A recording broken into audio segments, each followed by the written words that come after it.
Let me welcome our sister in power here. Every Sunday, you can tune in and get your whole life because she's there to give it and deliver it right here on Urban View. Of course, the Dr. Robin Show on 126 Sundays at 11 a.m. to noon Eastern. Let me welcome Dr. Robin L. Smith. Hello. Hello there. How are you? It's good to be in the house. Good to see you. See you. Good to see you. Always. I'm loving you on TikTok. You be out in them streets giving us the raw real. What's happening here? That's what I'm doing. I gotta, given what's going on in this country and world, I figured I better take it to the streets because it's about that time right now. So that's TikTok is my friend, and people are loving the message. Yeah, no, it is very inspiring. You do it on Sundays as well here, and we're grateful to have you as part of our family. And I'm glad when you come in, because you always seem to come in when something's going on. Like you always, it's like, so today R. Kelly was sentenced to 30 years. Some people are upset about it. Some people feel like he should be given a second chance and some redemption, blah, blah, blah. And I'm like, I don't. I think 30 years is generous. I think, he's for 30 years got to violate people for 30 years and got away with it. And so I'm not, overly sympathetic. I'm not gleeful. I'm not going to be in the streets like I was when OJ was acquitted, but I'm not like, so we still have people online who might want to talk about it as well. But I wanted your thoughts, Dr. Robin. Yeah, Karen, it is. I mean, I was thinking about being with you and Tonya today, and it is the R. Kelly decision, and there are two more. He's going to be tried in Chicago, I think, and also in Minnesota. So 30 years, it will be more than that, I imagine. But I'm thinking about R. Kelly. I'm thinking about Roe versus Wade. I'm thinking about what's happening in terms of the January 6th. And I'll go directly to R. Kelly, but I must say that if we've ever been checked out, that there is something eroding the soul of this nation, I hope that we are waking up now. My prescription is wake up, show up, grow up, rise up. But you can't show up and you can't grow up, and you certainly cannot rise up if you have not done the first step, which is to wake up. And I think as we talk about R. Kelly and 30 years, I also don't rejoice in the sentence. And I don't rejoice in it because he's damaged, and damaged people damage people. But just because someone is damaged does not mean that there are not consequences. And all of the many lives that he directly harmed, and the thousands or millions of lives he impacted, it is essential that we really get out of this denial, particularly as Black people, that Uncle, Ben, no shame or shade on whoever is Ben, I don't mean, but Uncle Ben, everyone knows, molested, harmed people during the holidays. And then you were sent down south or up north, because it happens or east and west, for the summer to be with Uncle Ben and Aunt Betty. And part of what we're seeing with R. Kelly is that there is a reckoning particularly around Black violence to women, to Black women, and to Black and brown women that we've not wanted to address. So we talk about wanting to protect and esteem Black women, but when it comes to holding one of our own, yes, he is a Black man. And yes, I imagine he really got harmed. I mean, I wonder what happened to him, what really happened to him, who injured, harmed, raped, molested. But whatever his story is, that cannot give him permission to do what he did without consequence. Yeah, I was going to And ask you, is that our yeah, responsibility? Because we're all walking around with some manner of trauma. I think sure we are. everybody has some manner of trauma. Is that our, I mean, I feel like we are in a society where people are constantly looking for an out for their own responsibility. Like your healing, you have to take into your own hands. One of the problems I have with people calling up, giving him a pass, he has never admitted the harm that he's done. Yeah, So yeah, to me, absolutely. you don't get you don't get a second chance when you have not acknowledged all of the harm that you've done to begin with. I think that's the Well, first step. yeah, it is the first step. And two things. Let me say this, even if he had done that, that does not mean that there are not consequences. It just means that how he would bear the consequence would be different, because he would understand himself that an apology, a throwing yourself on the mercy of the court, could not restore all of the lives that he harmed. The other thing is, and I've said this on this show, I've said it on my show, I've said it for years.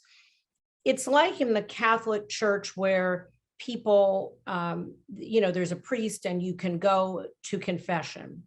And I'm all for however people unload their burdens.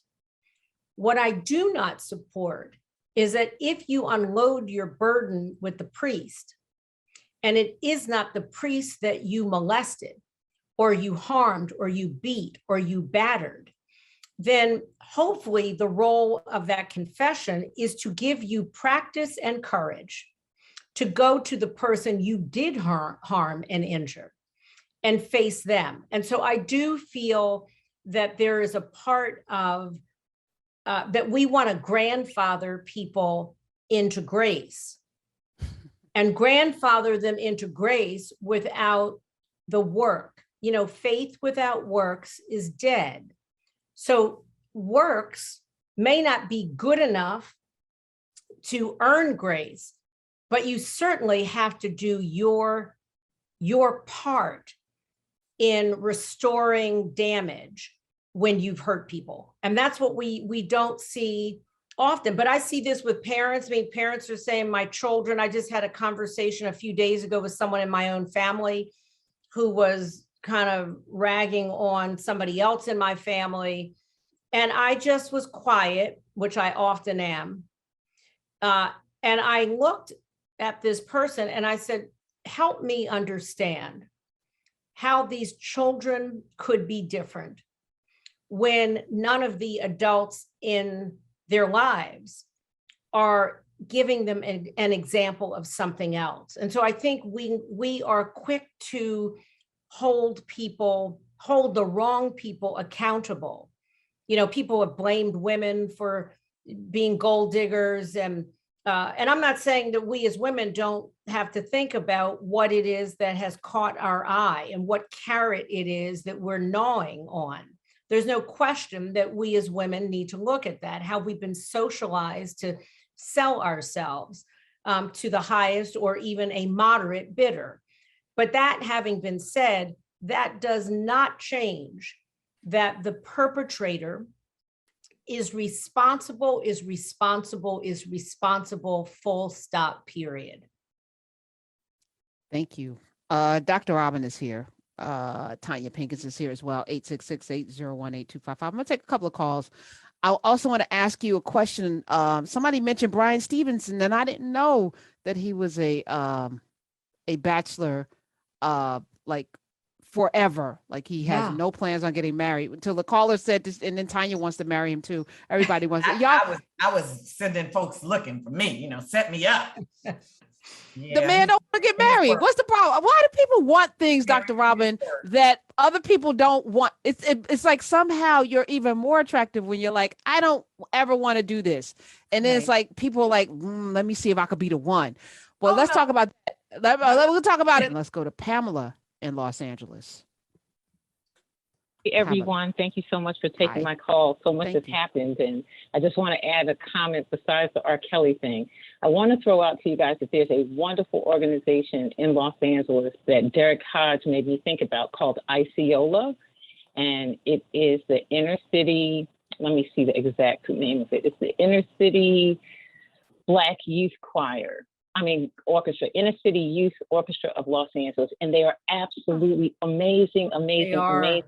I know of them, Pam. They are fantastic. They play at my niece learned how to play the violin there. She has made money playing the violin. So Karen, please look them up. ICOLA is the acronym. And again, it stands for Inner City Youth Orchestra of Los Angeles. Okay.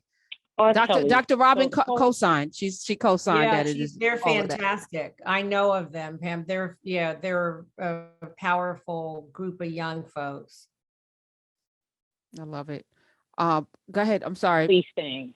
I'm sorry. Wait, Pamela, go back. Repeat. Go ahead. Repeat Isiola? No. What you were saying about R. Kelly.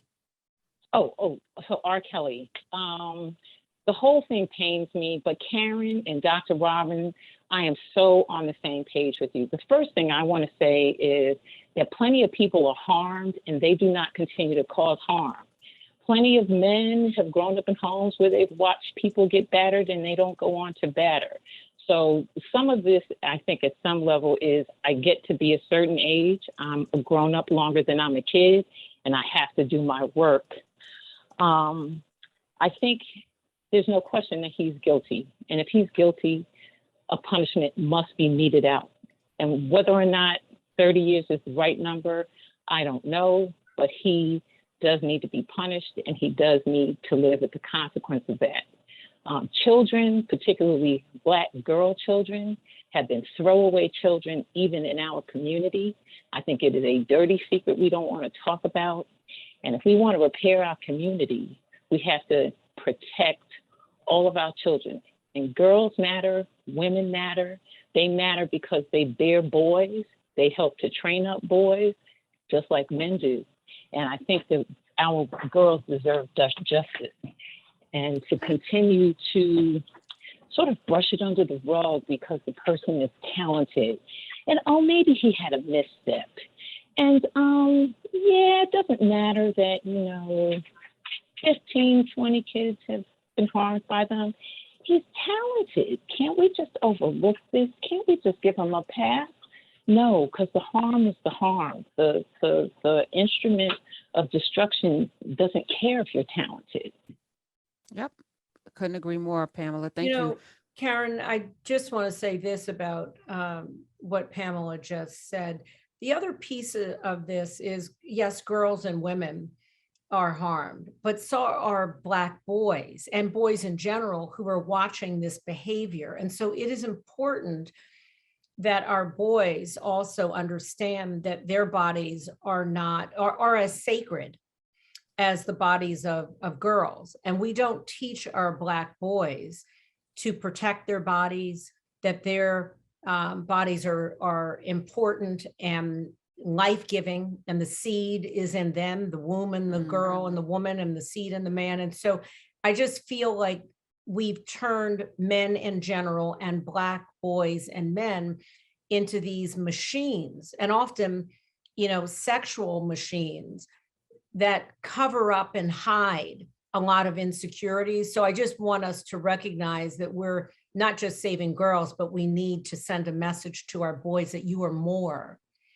than what R. Kelly showed himself to be.